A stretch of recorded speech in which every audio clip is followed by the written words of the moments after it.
Good evening, River West, Milwaukee, and possibly the globe. Welcome to Compose Yourself with Julie Brandenburg. This is a talk show about local music as well as a radio workshop for songwriters and composers. We are broadcasting from the River West Film and Video headquarters on Center Street in the heart of beautiful downtown River West.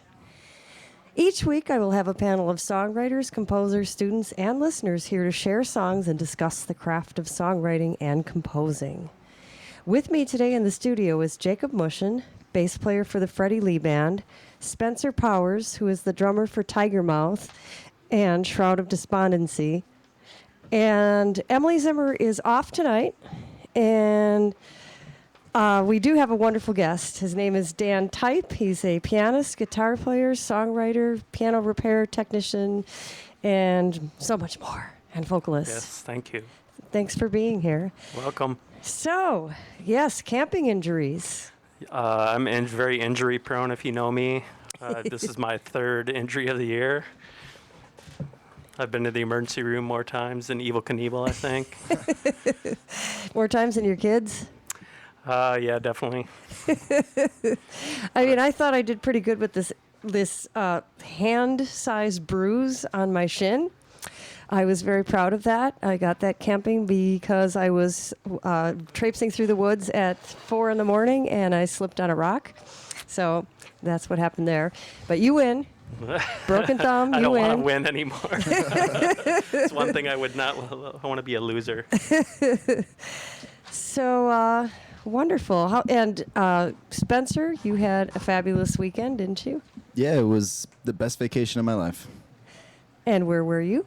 I was up in the Manitoba Providence in the city of Winnipeg, and I went there to play a metal festival, and it was tons and tons of fun. Awesome. Very good. Very good. All right. So we're going to listen to some music today, and then we'll get to talk to Dan about his music shortly. But let's start the show off with some Architects of the Aftermath. I do believe they are playing at Quarters in the near future. The date escapes me at the moment, but I do know that they have posters all over the place, so I know that they are going to be playing later this month. So the song we're going to listen to is called Victim.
Architects of the Aftermath on riverwestradio.com. And wonderful band. Wonderful band. Don't really know the guys, but I have seen them live, and they're quite good. I saw them at Club Garibaldi quite a while ago and received this album by asking, which was good. And love the song called Victim. I intend to look up our dates here for when they're playing at Quarters because I know that's coming up. So what did you guys think of what did you guys think of it? Very powerful. They're obviously very accomplished musicians. I would say it's not quite up my alley as far as music, but it's definitely very tight. And I think you'd have to bring your earplugs for that show. Oh yeah, definitely. Yeah, they were. Or every show. Yeah, I was just gonna say I bring my earplugs for every show, so definitely. Yeah, they were definitely super technically proficient. Those guys obviously put some practice into their craft. And I really liked the breakdown when the guitars kind of shifted an octave up or something like that, I think. And it just really set a new tone for the song, and it added a lot of intensity to an already crazy intense song. Oh, I know. That Yeah. guy's got some good footwork. And Yeah, definitely. I was loving the drum chops. The production is incredibly tight. I know that music can be difficult to mix, and it seems like they have it nailed. Yeah. Yeah, the snare was like the perfect level and everything, and it cut through really well like it needs to, and the bass drums didn't overwash the mix. It was really nice. Definitely. Definitely. So I did get a date here. It's August 24th at Quarters, and I believe there's 4 or 5 bands on the bill, some of the names I recognize, so I'm imagining it's going to be a pretty darn good show. Something definitely to put on your calendar. Right on. Sweet. Well, last week we listened to some Whiskey Bells, and I thought I'd put them back on the show again because it's a brand new record, and I kind of want to promote them a little bit because I think the record is definitely worth listening to. And as we were discussing last week, Dan, you know, this is not my kind of music. I'm not a big country fan. We were sort of pointing out that their flavor of country is a little more folky and a little less twangy. There's some twang, but it's kind of a tongue-in-cheek kind of twang. Right. Yeah, I have seen the Whiskey Bells once, probably a couple of years ago, and they're also, I mean, there's so much talent around nowadays, it's mind-boggling. Yeah, they're funny as well as being Right. just spot on Definitely. singing-wise. The song I want to play for you this time is called Kisses, and it has a subtitle Honeybee, but spelled B-E. And this one was written by Sarah Moilanen, and I'm sorry if I'm butchering her name here. I'm not quite as familiar with her as I am with the other 2 gals. Chrissy was the songwriter of the song we listened to last week, so I thought we'd mix it up a little bit. So this song is called Kisses, Honeydew.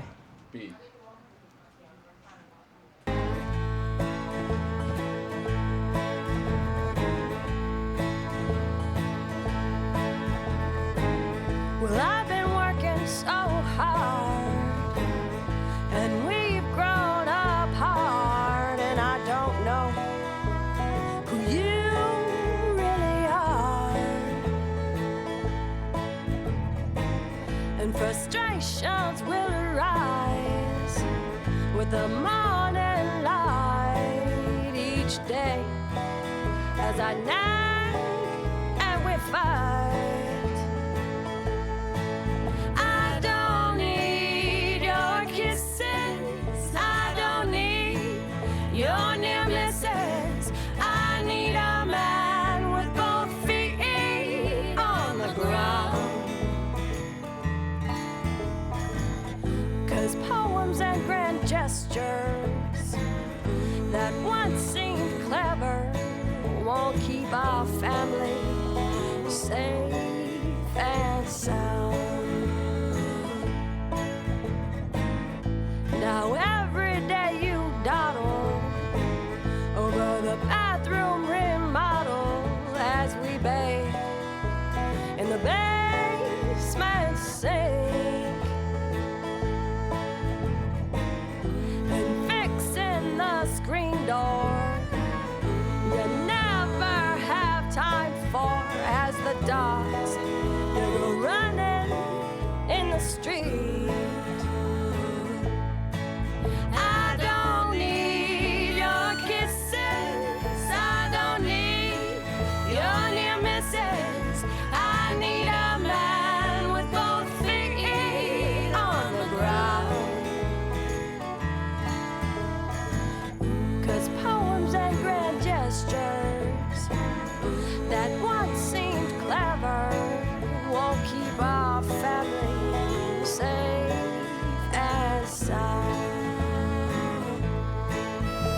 sound. No, you won't keep our family safe and sound.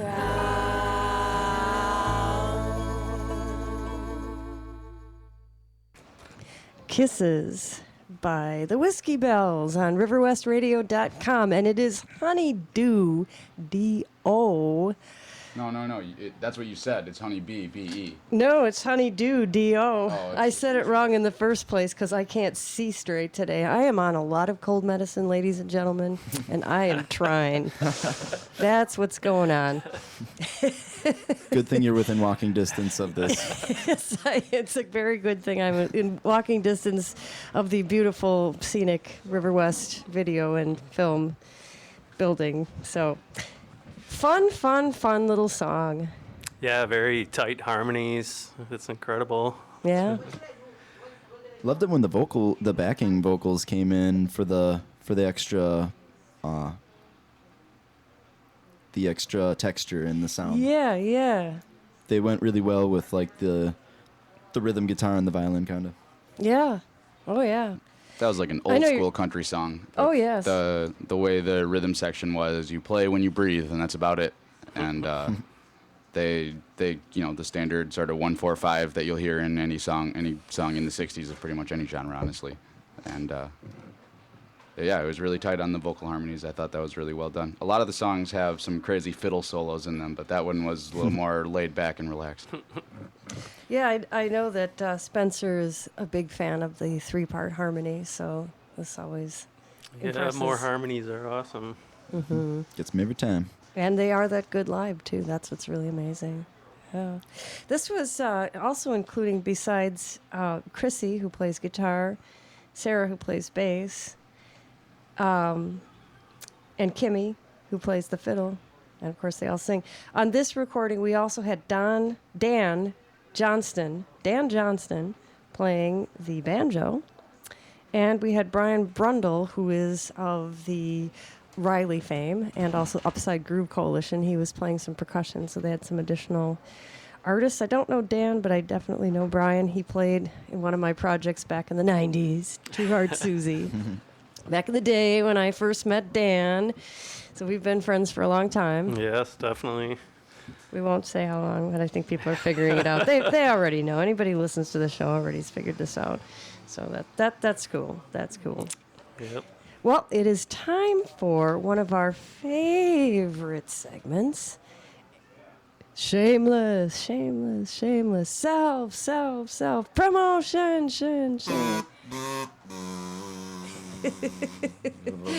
And I selected this week for our shameless self-promotion another song by Shroud of Despondency in celebration of your triumphant return from Canada.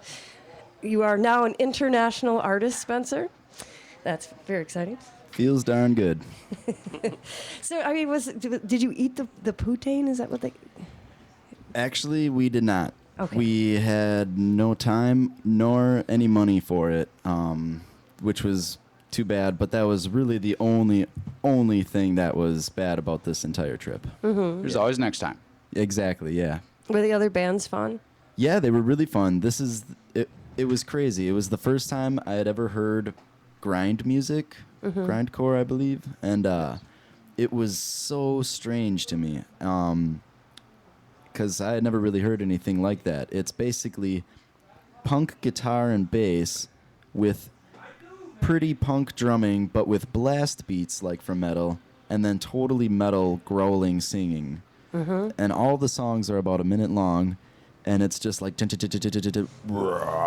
and like a couple growls, some thrashing, and that's the end. Yeah, And it's impressive. Grindcore music is just incredibly loud and aggressive from the beginning to the end. And yeah, I mean, it's like 2-minute songs, but they'll fit 5 or 6 parts into 2 minutes and keep cycling through them over and over and over again. And those drummers are like running 800 meters every single song. That's what, Yeah, it was funny. We played with this band that's pretty popular there, and I guess they're pretty popular in the States. We're going to be playing a show with them on the 1st, I believe. But this band called Archigathus is a Canadian grind band, probably the most popular one there. and they were pretty wild, and it was just so funny to like the look on the drummer's face. He had a real pinched face when he was blasting and stuff like that. It Yeah, was got a so grimace. goofy. That's a lot of notes to fit in. Yeah, and they played right before us when we played, and they definitely the entire lineup played like three different bands, but the same dudes doing every band. They just wanted to play a lot, and they knew the promoter, so they like got on multiple times. And when they played before us as Archigathus, they definitely played in their underwear, and the moshing was like people were behind the drummer and stuff like that. It was pretty crazy. Wow. How big was the stage? What kind of venue was it? The venue, it was an art collective, Mm-hmm. and it was honestly, if anyone around here has been to the Borgord, it was exactly like the Borgord, only 3 to 4 times bigger And Wow. Canadian. and Canadian.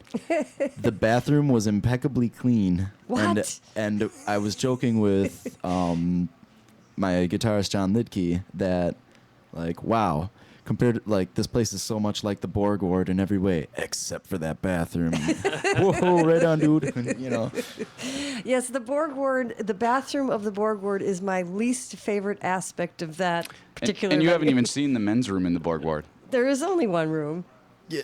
There's was only it? one Yeah. I bathroom. just- Yeah, I've it's been you're better off trying to find an alley in the dirty south side and sketchy part of town, and yeah, for sure, it's cool. Yeah, I think there's a lot of clubs that are like that, and then Yeah. from the Unicorn to the. I remember the Stork Club putting one of the band stickers on the wall in the bathroom, and like literally a decade later, you could see it. It was still there. It was painted over like 7 times, and Yeah, yep, good to. And I think when Ness and Dorma opened, they retired that bathroom.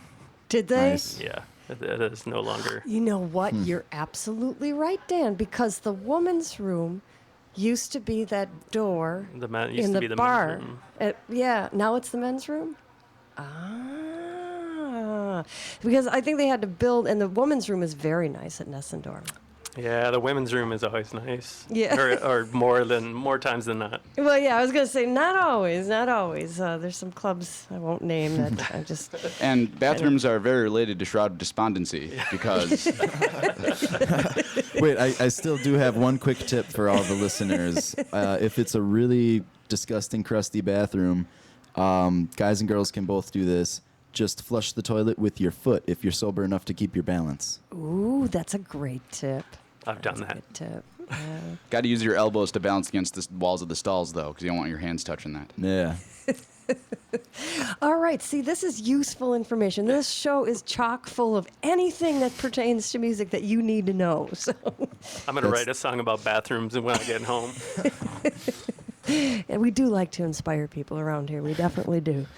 All right, so now you are not on this recording, but I'm going to play a recording of Shroud of Despondency that features some of your other bandmates, and the song is called New Trees.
You're listening to riverwestradio.com. That was Shroud of Despondency. The song is New Trees. Where can that album be obtained? We got downloadable versions on our Bandcamp page, and I believe we're also on Reverb Nation and Facebook and stuff like that. If it'd be pretty easy to get a hold of someone to get a hard copy if you wanted and stuff like that. Yeah. So you can be found there, and your calendar of events probably is posted on those sites as well. And when is the next show? We play, the show was originally going to be at Quarters right here on Center Street, but it got changed to the Borg Ward. We're playing September 1st with the band I mentioned earlier, Archigathus, is going to be in town. And we're playing with Northless and ourselves, and I forget the other bands. Well, Northless is one of our favorites on the show, so that'll definitely be worth seeing. It'll Yeah. be fun. We'll see if we can get our bikes out there. And I'll make sure to use the bathroom before I go there. There yes, yes. We love the Borg Ward. I mean, the art there is always really awesome to look at, too, so it's not just the music. And you know what else I really like about the Borg Ward? Is people are there to listen to music. They're not there to play pool. They're not there to drink beer. They're not there to watch sports. They're there to listen to music. And that really rocks. Yep, that's awesome. All right. Well, I want to take a moment here to kind of put a more serious subject on the table. And I'm going to play a song called Morning Sun by Sean Gill, who is the guitarist for Strange Land. He also has played with me in a few projects. I'm choosing this song because it's a beautiful song with a beautiful kind of shimmering, optimistic feel, but I'm going to dedicate the playing of this song to Jeb Platt. He was the gentleman who had the show before our show, and I didn't know him very well, but unfortunately he's no longer with us.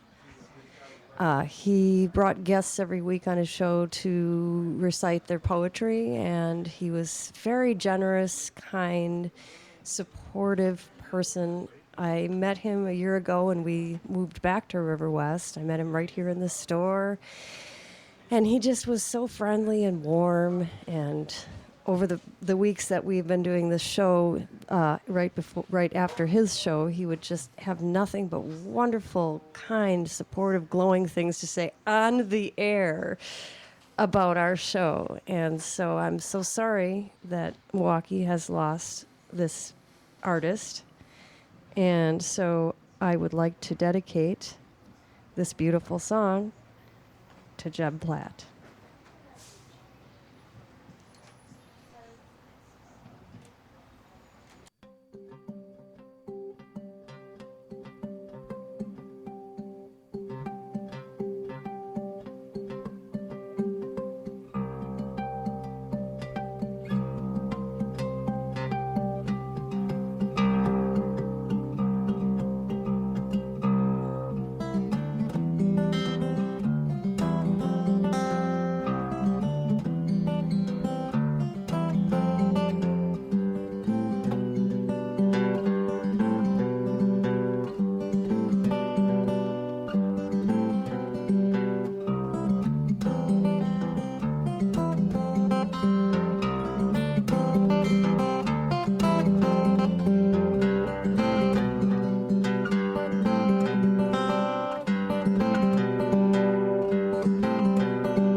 Morning Sun by Sean Gill here on riverwestradio.com. It's a pretty song. Yeah, very nice. Yeah, that was impressive guitar work. Yeah, I think the Violent Femmes owe him some royalties for that one riff. This song is off of an album called Book of Ashes, and I believe you probably can find this album if you find Sean, which you can find him. He has a Facebook musician page, and it's just Sean Sean and Gill Gill, and so I'm sure he can arrange for you to get a copy if you're interested. Couple business things. I need to mention that I am the producer of this show, and all opinions and quotations on this show in no way represent River West Radio and are the sole responsibility of me, my guests, and my callers, should we have any. River West Radio is not liable for any legal issues arising from the content of this program. So I needed to mention that. Also, we'll mention that next week we're going to have songwriter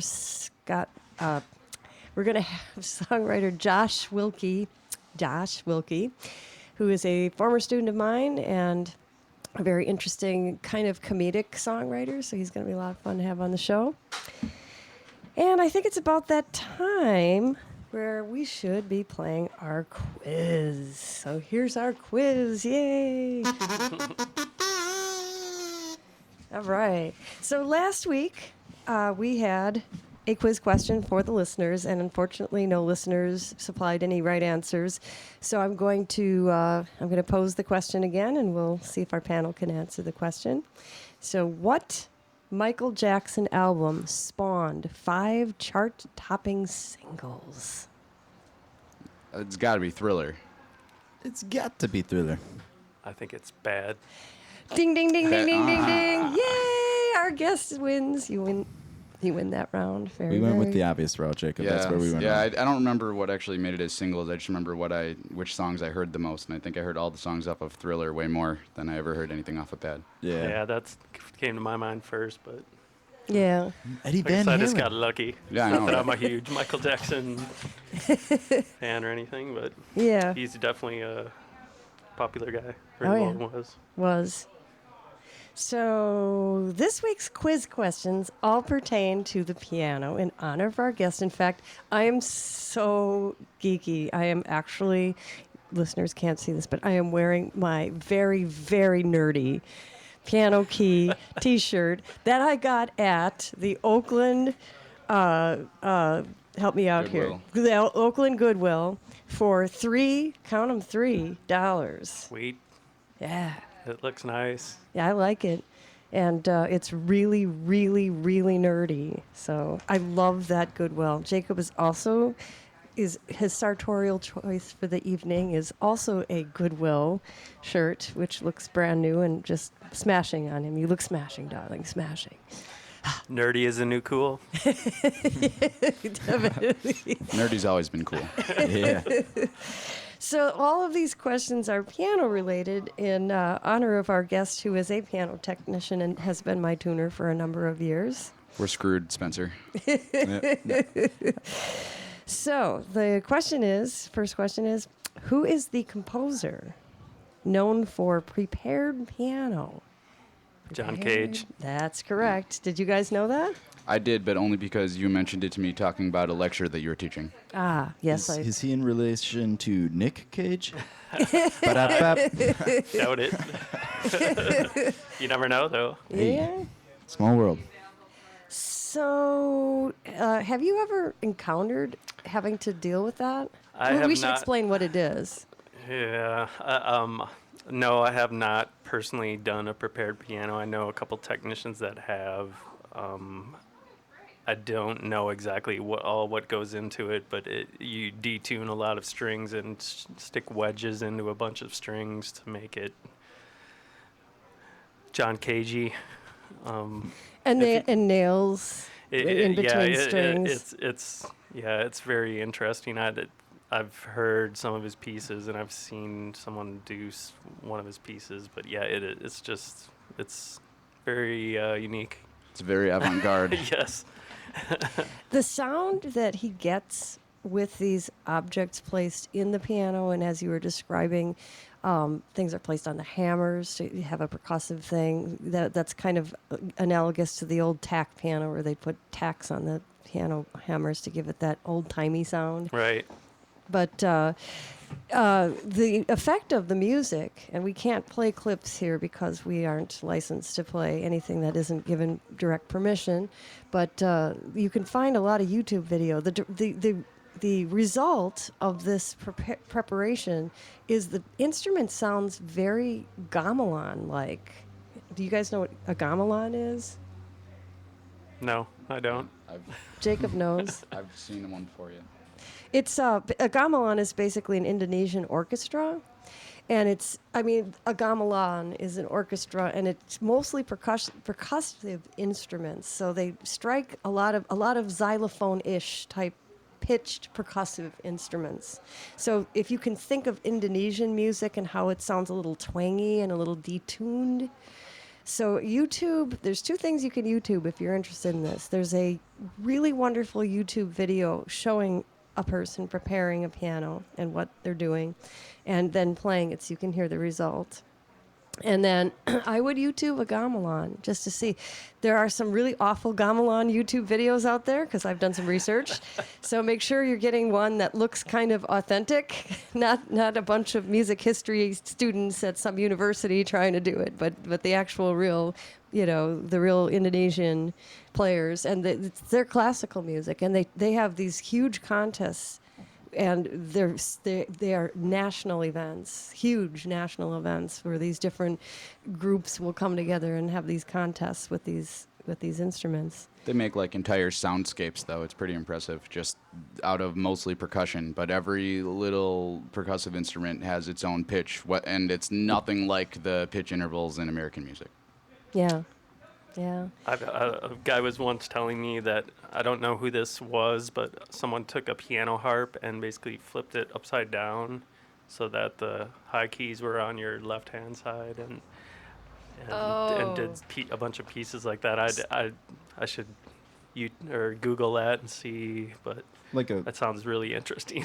Kind of like the concept of like a lefty piano type of a thing, where the high keys are on your left and the... Yeah, it would be this equivalent of a lefty guitar. Right, Well, but it would be a little bit different, but yeah, you'd basically have to switch your... That's what I mean. For a guitar, yeah, it would be you just have your opposite hand doing what it would be, because all the keys are reversed, so... I think All the right. idea, though, is he would write, I'm thinking the idea is he'd write the notes as if they were going to be what was coming out of the piano was normal, but then the pianist would play it, and it wouldn't be. I'm sure there's a million ways you could go with that. Just That inverting must your be music. very jarring. Yeah. Very jarring indeed. atonal experience. Yeah. So, okay. So that's John Cage. Very interesting composer, 20th century composer. What classical composer wrote only for the piano? I have a guess. Claude Debussy. No, he wrote some orchestral things and some chamber music, but he did write an awful lot of piano music, so that's a good guess. I'm so lost when it comes to classical music. Chopin, maybe? I heard a lot of piano music. I have no idea. I'm not super classically trained. Chopin would be my next guess. Or guess. I have a listen. Yes, absolutely. What is your name? We have My a... name's Marianne. Marianne is in our film and video store and studio, and she is a musicologist. And so the question that was posed is, what classical composer, wrote only for the piano? Only for the piano. Let's see. Only for the piano. I'll give you a hint. He was a Romantic era composer. Yes, that's what I'm guessing. So I'm sort of running through my head. Liszt wrote lots of piano music, but did also write some symphonic poems, so it's not Liszt. Nope. Rachmaninoff also wrote some violin concertos. Correct. So I'm just trying to do a process by elimination. I I have another guess. George Right. Philip Telemann. That's a great guess. If you weren't listening a moment ago, someone already actually answered the question. What? Jacob, you guessed right. Oh, wow. Okay. Chopin. Oh, it was Chopin. Yeah. Very good. Yeah, thanks though. Thanks for playing. We got more. We got a couple more questions. Let's see what the next question is. This one we'll get. Who was the Milwaukee pianist that made the classical piece Traumerei famous? And I can sing 2 seconds of the piece. Bum, bum, da, da, ba, da, da, da, da, da. Okay? That's all I can sing, because we're not supposed to sing more than 8 seconds. I have absolutely no idea who wrote that. Was or it Yanni? performed it. No, it wasn't Yanni, and Yanni's not from Milwaukee, though. Is he? But, That'd be awesome. He made it big in Vegas. He had all the Yes! chandeliers and You're all the getting ruffled warmer. Yep. shirts. Oh, Liberace? Yay! Liberace. It's from Milwaukee? Yeah. Weird. I think he was like from South Milwaukee or something. It's Something one of like the, that, yeah, yeah. one of the Figures. suburbs. Yep. Wait. So Regional humor. This is kind of supposed to be a little bit of a trick question because he wasn't known as a classical artist, but he did play that particular piece. He was kind of flamboyant, kind of. He was like the most flamboyant ever, and of yeah. course never admitted to being gay. But I mean, really, He was the king of camp. I mean, really, he was. He was the stereotype poster child for what to wear if you want everyone to think you're gay. So, or to know. So, what is the lowest and highest note on the piano?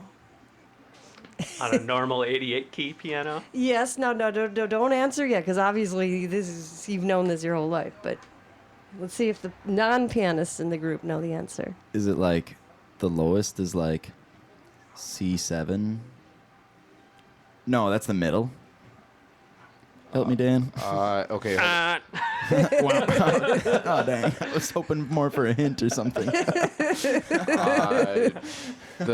I'm gonna guess the top note is an A, and the bottom note is the bottom note would be like a B. I don't know exactly. I'm just trying to visualize what it would look like. I'm a violinist. So Okay. All right. I'm out of my league. So Dan, set these folks straight. The low note on an 88 key piano would be an A, and the highest note is a C. Yeah. Yeah. Yeah, it actually starts with A, which is, that would have been a good guess. You had it flipped around, didn't you? Yeah, I was trying to. Yeah, it's something. Well, I was like hearkening back to like school 2.5 years ago, like my very, very first semester here and stuff like that. So, was I close with like the 7 part? Because I was even thinking of like which octave, The top note would be C7, Right. Oh, okay. seventh octave. Because they're numbered. The 7th would be the lowest, and the No. Seventh Seventh Seventh would be the highest. Yeah. Oh, Yeah. okay. You had it flipped around. And A0 or A1, depending on how you look at it. Okay, for sure. So at least I remembered something. Yeah. It was a good guess. So we're not going to answer this question at the moment because this one will be for listeners to send their answers in to True Jules. That's TrueJules at yahoo.com. So we won't give the answer on the air until next week. But what is the meaning of the full name of the instrument pianoforte? So if you know the answer, email me at that address, truejules at yahoo.com. Or if you have some comments, suggestions, if you'd like to be on the show, if you'd like me to play your music on the show, lavish praise, or grumpy comments, anything you want to say, you can send it to me at that email address. By the way, Cristofori was the inventor of the piano, yes? Do you remember the year? It was in the Baroque period, but it didn't get No, I don't recall the year offhand, but It was- yeah, the design of the piano hasn't changed in quite a while, since probably the early 1800s. As opposed to the guitar, which just keeps on changing. Yeah, I think the first composer who really fully utilized the piano, the modern piano, was Beethoven. But I know that it was invented, it just hadn't quite caught on completely. And so the music of Bach is all harpsichord and clavichord. What's a clavichord? It's slightly different. I think Yeah, I don't. Are- I don't are know that. Maybe in she- studio person here. From what I'm remembering, this is Marianne here. A clavichord is kind of a little bit more the ancestor of the piano because it's struck rather than plucked Right. like the harpsichord. It's just that it doesn't have the same weighted action that a piano does. It doesn't have the counterbalances, so it's not as even. Right, right. But so once we get to Mozart, we do have some more clavichord things and things that are kind of early pianos. And then, like you said, once we get into Beethoven, we get into full piano works. Right, and Wasn't Mozart's piano like just 2 octaves less than the 88 key that Beethoven used? I'm not remembering off the top of my head. That seems right. I would have to look that up. But, the keyboards were sort of different sizes and shapes for a while before they standardized. So I think you could have a different range. Plus, during the Baroque, they were tuned a little bit differently. Right, I was gonna mention you that. had the, it was really only in the Baroque that you started getting the tempered tuning, where stuff was just slightly off-kilter enough to make everything sort of more even. Right, and that's a concept that's hard to explain to people. I try to explain it to them like this. Bach got so excited when the new tuning came into play because he's like, holy crap, I can compose in every key now. So here's why he was excited. If you were like, let's say you played a C scale and it sounded just fine. It would sound a little different to our ears now if it were tuned in the old, the Renaissance and the old tuning. But then you would start playing on D and try to play a major scale, and it just would just not quite sound right. Certain keys would sound sonorous and correct, and other keys would just sound really odd. So, as Marianne was saying, they tweaked the tuning a little bit, and you can probably explain that better. He's a piano yes. technician. Well, the equal temperament is basically you take an octave, like F to F, in the center of the keyboard, and the fourths and fifths are expanded. So the top note of the fourth is actually a little bit sharp, and then the fifths are a little bit flat, just to make everything equal. So when you play any other interval, like a major third, it beats faster and faster, progressively faster as you go up the keyboard. So it just makes everything even, like you said, so you can play in any key, and that human perception of sound is a little bit different for everyone, obviously, but people tend to hear a little, like, sharp sounds more natural to them than right dead on. Right, and the middle of the octave is where it kind of comes together, where they had to shift the pitches to be, and the amount they changed them was very minuscule, just enough to be noticeable. Right. But it's made it now so the middle of any octave you're playing, you almost always can hit an accidental note between the fourth and the fifth, and it'll sound great in almost any key you play. Yeah. All right. Well, I thought this would be a good little segue then into our interview with our guest, Dan Type. And I have pretty much the repetition lever on my iPod. And so I'd like to start maybe with a recording. Sure. You can tell me which one I should play. How about Superman? That's the one I was going to play. I really like that song a lot. Do you want to mention something about it before I play it? When I started first, well, actually, when I had my previous band, Take My Face, this was a song right before we broke up that I had brought to the band, and it didn't seem to be going anywhere, and was kind of the band was at the end, so I decided at that point it was time to put it to rest. Mm-hmm. And so this was basically the first song I started to record with new musicians, guys that I really wanted to work with in town or, really respected. And it started to come together. And after I recorded this song, I was like, wow, I think we should just keep going. Yeah. So we just kept plugging away, and then we pumped out an album. Awesome. All right. You're listening to riverwestradio.com. This is Superman, written by Dan Type for the band Repetition Lover.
Repetition Lover here on riverwestradio.com. That's the composition of Dan Type, who's in the studio right now. Love that song. We've played it on the show before. Yeah, even after recording all this music, I can still listen to it, which is, for me, a good sign that I might.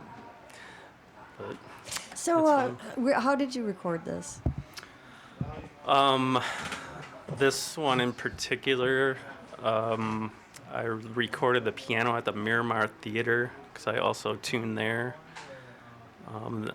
If you're familiar with that piano, it's a 7-foot that's been around the block. Yeah, yeah. But it has a really nice tone to it, and the action is really light, so a lot of people that come in and play it really dig it.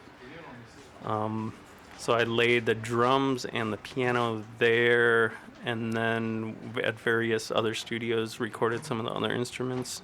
And that's the way I did most of the disc. We did satellite recordings. Most of the guys in the band have their own studios, so we would record some stuff at our own studios, some at Mike Hoffman's, some at the Miramar, and just hodgepodge it together.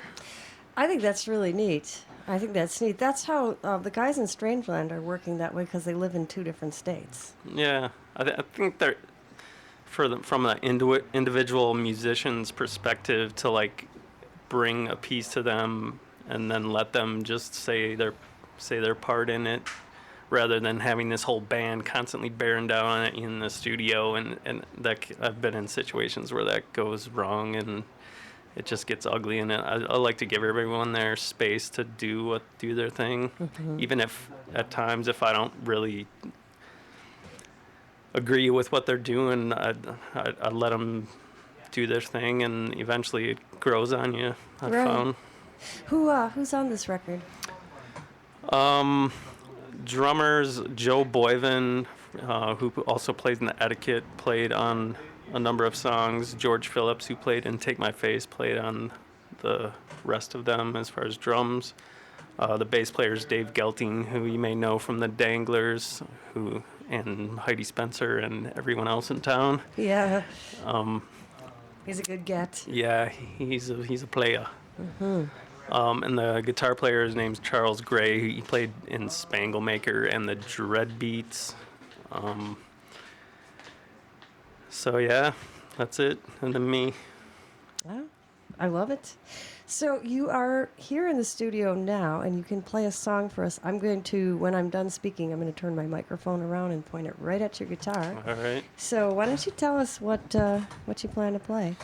I think I'm gonna play "You Know," which is the first track on the disc and the newest song that's fully recorded of mine, aside from the next album, which we've started.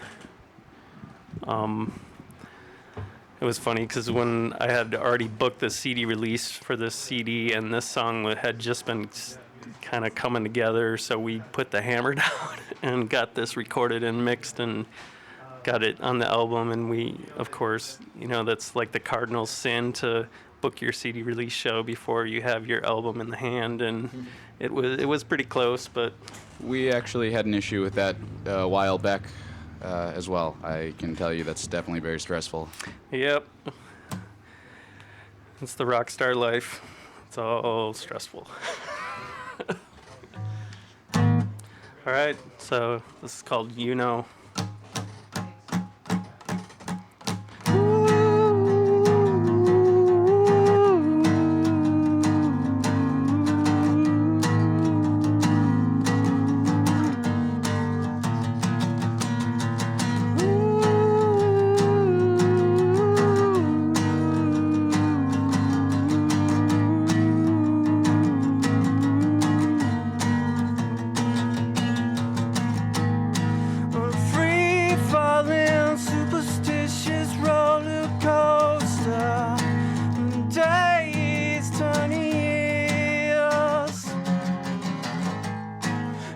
Sleepwalking, free your mind, your body follows, entertain us.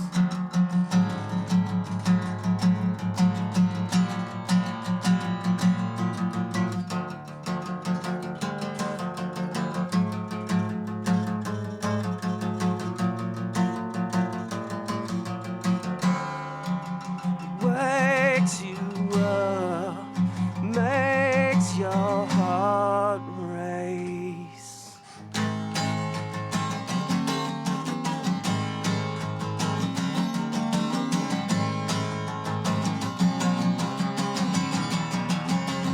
You know, you know, you know, you know.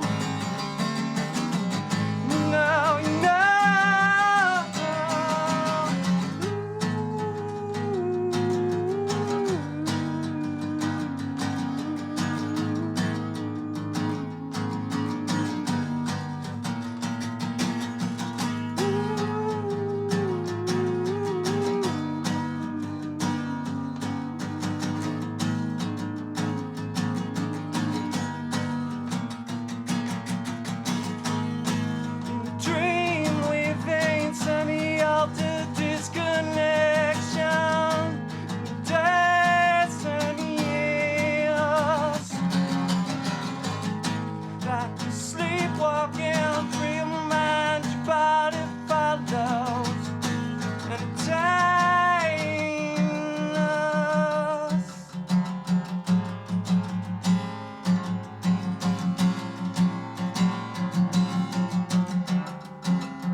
Wow, that's really awesome. I love that song. It's on your album, Repetition Lever, self-titled album. And I see that you have a repetition lever all one word, .com website.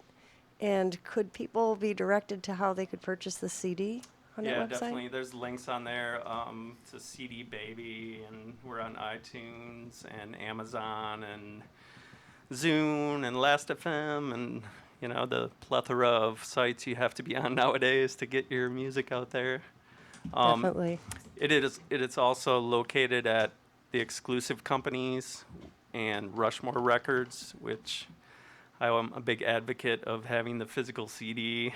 Personally, I like the liner notes, I like the artwork, all the stuff that goes into it, and to support the local record stores is huge because those guys do it because they love it. They do not make a whole lot of money. Definitely not. I know Rich had to finally just call it a day with Atomic Records. Right? Yeah. It's kind of like musicians. Yeah.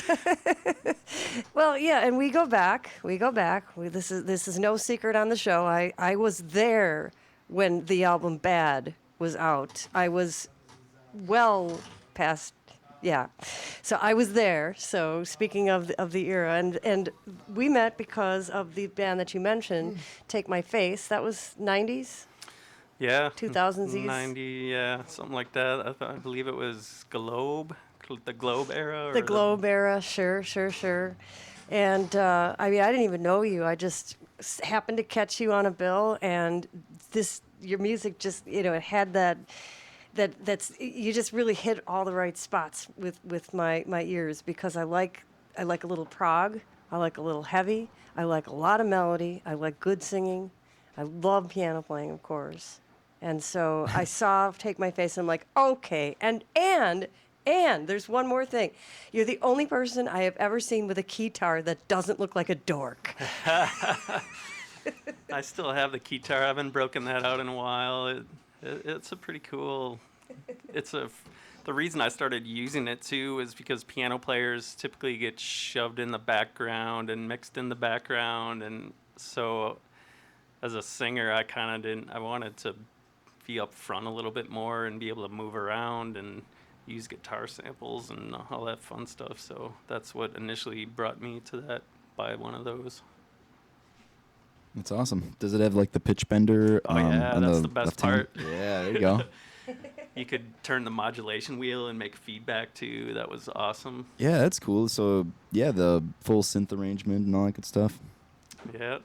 There's a couple of live Dream Theater concerts with excellent use of the guitar. Actually, yeah, I was gonna say my roommate has seen Dream Theater like 3 times, and he said he's seen a bunch of other bands, and the guitar solo was the best thing he'd ever seen in any live performance. So maybe you should really make it a comeback thing, man. Yeah, Jordan Rudess, that guy really, really kills it on the guitar, more so than on the piano even. So that's something to look into if you're interested in shredding a guitar. Well, I think the reason that it makes it more interesting is because you can actually see the keys. You know, they're facing you instead of just seeing a giant piano or the backside of a keyboard. So you can actually see, Yeah, sometimes people don't realize the proficiency needed to play things well, and you just see like a keyboardist's head bobbing, and you hear what's going on, and like, oh, he's really jamming it. But yeah, now watch my fingers running all over the place. Yeah, 9-finger independence and stuff like that. It's just Yeah, the independence needed for keyboard is beyond me. That's for sure. It's amazing. And then playing and singing. You do that very well, Dan. Oh, Yeah. thanks. Yeah. And I was very impressed with the guitar work as well. Yeah, that's my third instrument. I picked up guitar and started trying to practice seriously maybe like 6 years ago. So thanks. Yeah, I was watching like the different ways you were picking and stuff like that, get different tones and stuff, and sometimes you'd like get a wash of the really high strings like while you're chugging out the riff, and it was really nice.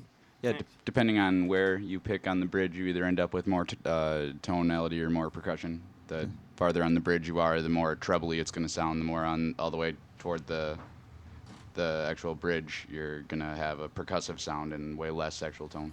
Yeah. So the last time we did a show together, or actually the last time I saw you was after that too, you had this fabulous refurbished Rhodes. Yes, I had been trying to track one down. They're obviously become a hot commodity, and I was able to find one. A guy had it up for sale, and I called him that night, and he's like, yeah, you can come look at it tomorrow. I'm like, can I come there right now? So yeah, I got it, refurbished it, designed and had some legs manufactured. I was gonna say those legs are. I was gonna go out of my way to say that the legs on your Rhodes are so cool looking. When we played the show with you a year ago or whatever it was, I just remember watching that and I was like, oh, that's so perfect for that. You know, they look vintage, but they're definitely very sturdy. Yeah, I know the legs that had come on the roads were very chintzy and snapped off from what I heard, so I didn't want to mess around. Yeah, a lot of people had damage done to their Rhodes because the legs snapped off. Yep. So I even when Dave Geltine, my bass player, got married, I brought my Rhodes, and there was kind of a free form jam, and there were some fellows that had quite a bit to drink that were playing it, and I felt pretty comfortable they weren't going to knock it over.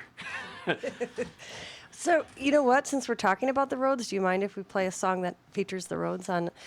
Honestly, by the titles, I'm not remembering. I know which one in my head Bump it in the is. Road. Bump in the Road. Okay, Oh. yeah, let's definitely work on that. Rhodes in the and road. really quick, just to let you guys know, Casio Interstate Music in New Berlin has had a Rhodes piano there for like months.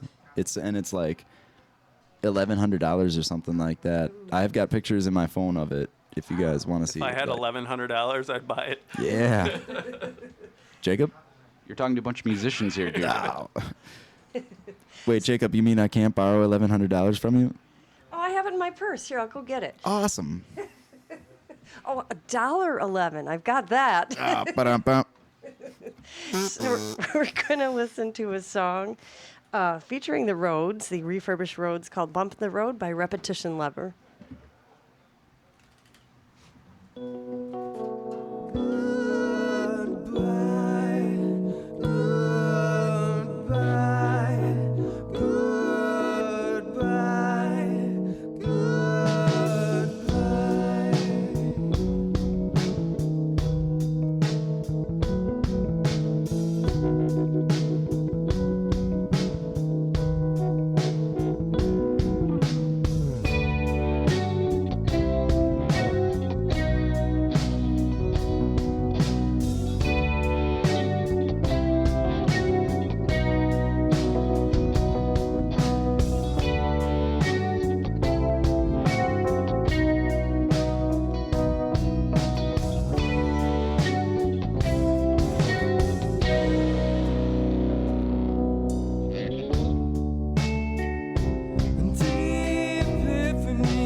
Repetition Lover here on riverwestradio.com.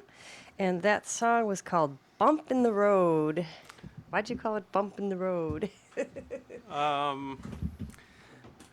It probably had something to do with my many trips to the emergency room.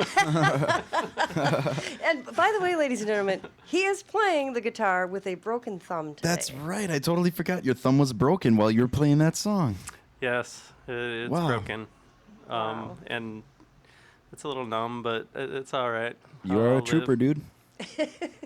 Well, the last time we were going to have you on the show, didn't you get laryngitis? No, I had a table saw accident where I hurt the same hand. I had like a kickback on my table saw, and it jammed into my hand, and yeah, debilitated me once again. Oh, That's too bad. jeez. Good thing it wasn't too serious, man. That can go south real quick. Yep. I guess I've been lucky in that respect. Yeah, then you'd have to get some prosthetic fingertips and do the Tony Iommi thing. Let's not go there. Just my advice is just be careful. Let's Yeah. keep Be our more careful. current fingers crossed. Yes. Or I have to find someone to lift the curse. There you Yeah, go. right. So, will you play some more for us? Sure, I'll play another one. This one is called Tired and Wired.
I'll bet you know. Stop freaking out now. I'll bet you know.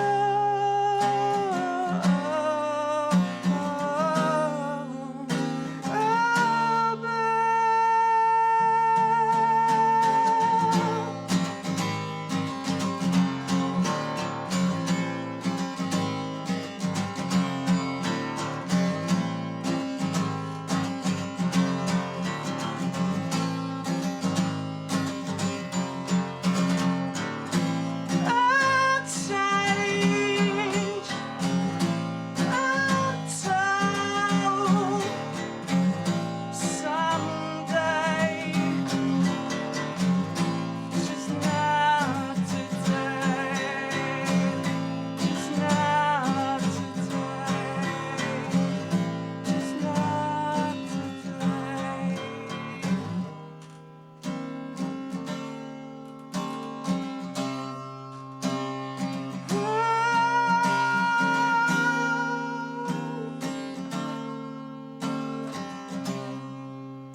Radical. Spot on with those vocals. Wow. Hitting those notes. I've been on a week camping trip. I'm a little too much drinking. But Nobody reckon goes. it's all right. Nobody drinks on camping trips. What are you talking about? the funny thing is, when I broke my thumb, I was stone cold sober. I believe you. So that song is also on the album. Yes, it is. That's awesome. That's great. I like your chord progressions because they're never what I'm used to expecting to hear. You always throw something like an extra chord in, or you throw a passing chord. You're really good at like the voice leading of the chords, where you pass from one chord to the next. It's a progression. It's not just I'm playing the 1, now I'm playing the 5, now I'm playing the 1 again, and guess what? I'll play the 4 in a minute. Right. And I mean, the rhythmic aspect of it was pretty straightforward, but it was really hard to count out the time signature. I mean, it sounded like most of that was in 6/8 to me, but it was. Yep, it's all in 6. But yeah, it was really interesting, the syncopation you were choosing to use on the guitar and the different parts, because it was really highlighting a different part of the pocket. I think it's the accents, where he places the accents, that gives you a sense that it's an odd time signature when it's really not. Yeah, the syncopation really kept the groove of it, really. I just try to make it sound party. Well, let's take a little break. We're going to listen to some more music if you're willing to play it. But we're going to do a little quiz here. So this is our famed quiz, Wealth or Fame? Damn, Spencer, you've been practicing. I am so impressed. It's a long car ride to Canada. And back. So, this week, you are going to select the song that the artist who made the song famous did actually write. Sometimes we'd flip-flop it. We're going to do it this week, where you're going to name the pair. I'll give you a song and a person who made it famous, and you're going to tell me which of these pairs the person named actually did write the song. So here are... Yeah. So here they are. It did. So, You Really Got Me by Van Halen. You've Got a Friend by Carole King. The Air That I Breathe, Hollies. Take Me to the River, Talking Heads. Which one of those 4 was actually written by the named person? Well, I know Carole King did not write You've Got a Friend, because the original is in the movie Toy Story, and I don't remember the guy's name, but it's like it's some old dude with a really burly voice, like, you got a friend in me, oh yeah. Yeah, it totally. So I don't think that's not Carole King. And Take Me to the River really has such like a old school vibe to it, and like it's like about getting baptized, right? Like, take me to the river, dunk me in the water, like Put me in the water. Put me in the water. Yeah. Dump me in the water. Throw me off the bridge. And I am a fan of the Hollies. Everyone's heard their big hits like He Ain't Heavy, He's My Brother, and the Bus Stop and all that stuff, but I can't think of this song off the top of my head, but I like the Hollies, so I'm going to go ahead, and I hope they did write this song. So this is my answer. The Hollies, Air That I Breathe. All right. Who's next? I would concur with that.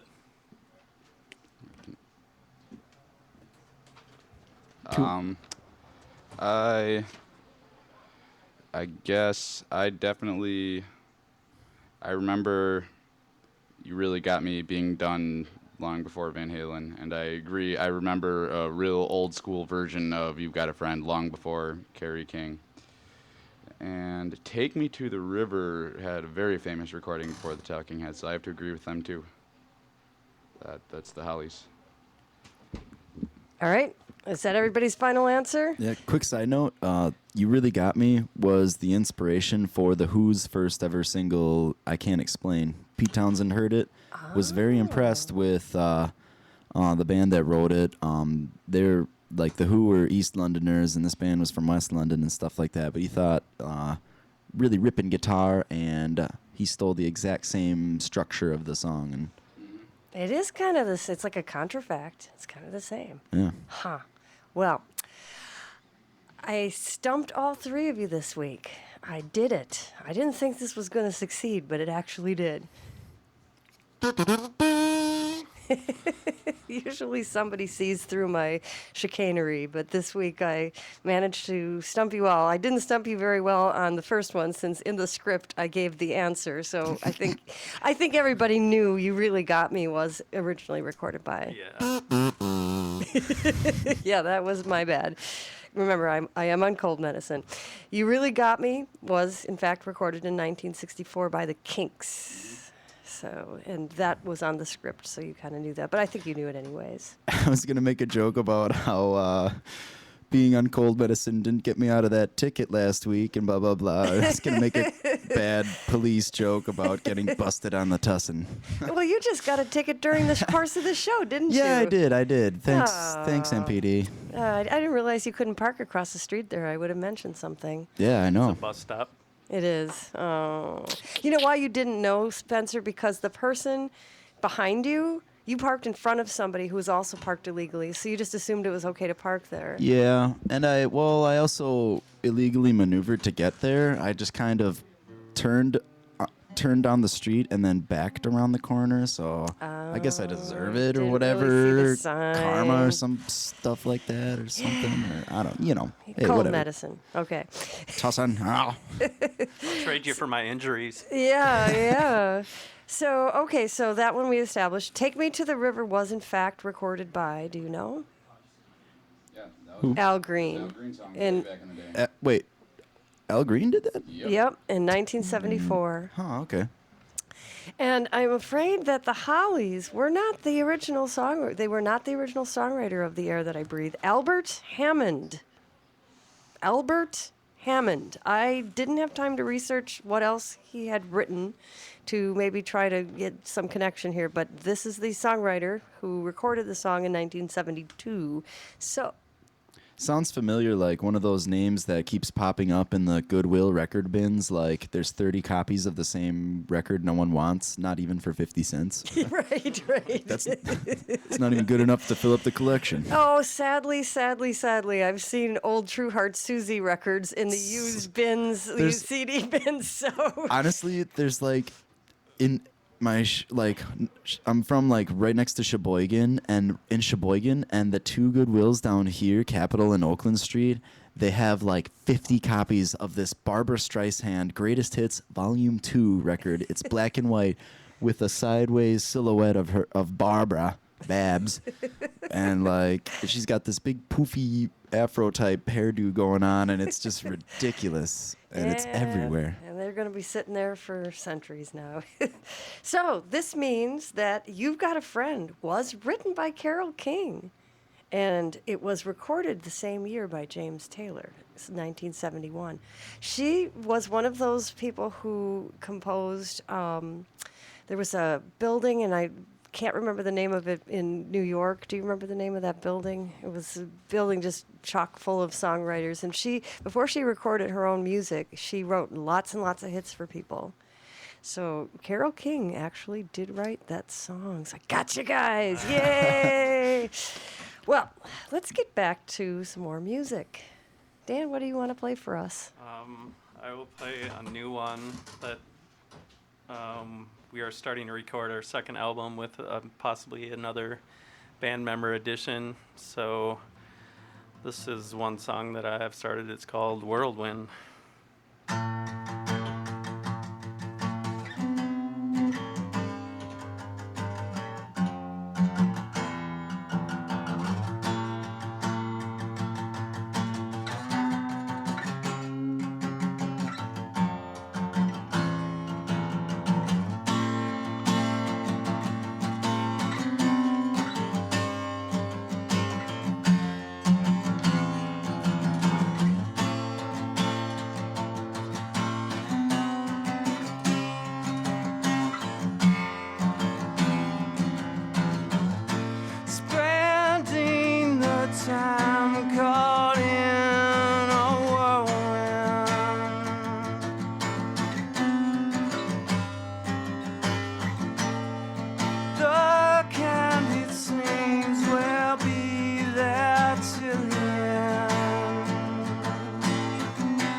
great last line of that song.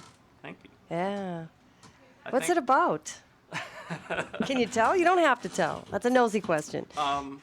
that's the one I found one of the most difficult things to answer because it's the first thing people ask, and it's about a lot of things. It's about life. I mean, like all my songs are, and there might be a little hidden meanings in this and that, but yeah, it's just about life.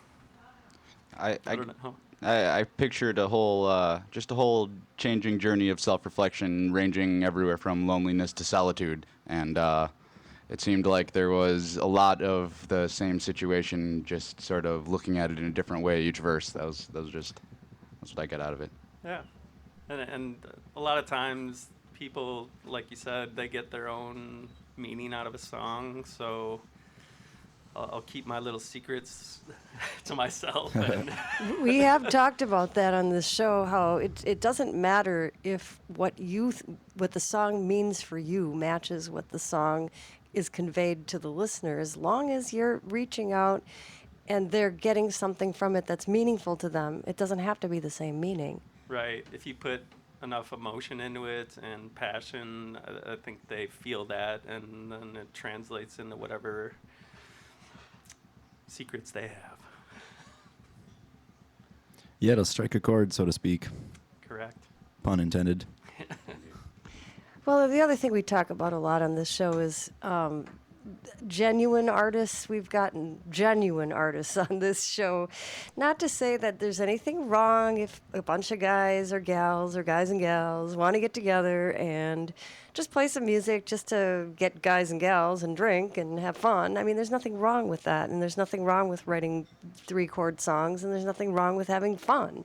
But it's not the 80s anymore. Well, it's not. Yeah, I didn't like the 80s. So anyway, I'll concur with that. yeah, there was nothing good going on. The clothes were awful. The music wasn't very good. I was so happy when the 90s came in and Nirvana and Pearl Jam and some of the prog was coming back. And I don't know, Julie. I've been listening to pretty much nothing but late 80s death and thrash metal, and I loves it. Yeah, I really do too. I love all of the thrash music out of the 80s. I was not a fan of much of the pop music, unfortunately. Right, I But- think that's what it was. Like, I found myself gravitating towards King Crimson and like the Right, Oh, but yes. that was the Yes. 60s and on. They weren't like new to the 80s. Right, but they were new to me in the 80s. Well, the one thing that the one thing you're forgetting about in the 80s, Spencer and I were born in the 80s, so that's obviously something good. yes, we realized that. Yeah, go 80s. Actually, that So you I guess mentioned. something good did happen in the 80s. Yeah, there you go. No, you mentioned stand King Crimson. corrected. I met a gentleman this weekend who studied for 2 years under Robert Fripp. I forget which school though. The Guitar Craft School, his Yeah. Guild of Crafty Guitarists. Yeah, yeah. The guy couldn't have been nicer. Told us all about it, all that good stuff, and just Robert Fripp is apparently a really, really strange guy. Yes, I've heard that also. Yeah, well, he has melted many people's minds over the course of the last 40 years. Yep. And Well, I think we're coming to a close of yet another episode of Compose Yourself with Julie Brandenburg. I would like to go out with one more song, but before I do, I'll thank everyone. Jacob and Spencer, and of course Dan Type, whose music is Repetition Lover. You can get it online. Just look up repetitionlover.com, Reverb Nation, all of the good, fun sites where you can find music. And I'd like to thank the River West Film and Video Store for sponsoring, and for Nick for doing the engineering work. And we're going to go out with one more song. Do you want to tell us what it is? I actually was hoping you could maybe play one of the ones off the album. Your thumb is starting to hurt, isn't it? I didn't want to be a It's been tingling a little bit more and more. I didn't I want to. noticed you kind of hold your pick like Marty Friedman a little bit. Kind of the- I don't want to be a taskmaster I here. was thinking about taping the pick to my thumb because I thought I might lose it tonight, but apparently. Yeah. Yeah. Well, I think it's only fair that we play a recording. So, which one would you like us to play? How about Shadows, the last song? All right. You are about to hear Shadows on Compose Yourself at riverwestradio.com. Bye.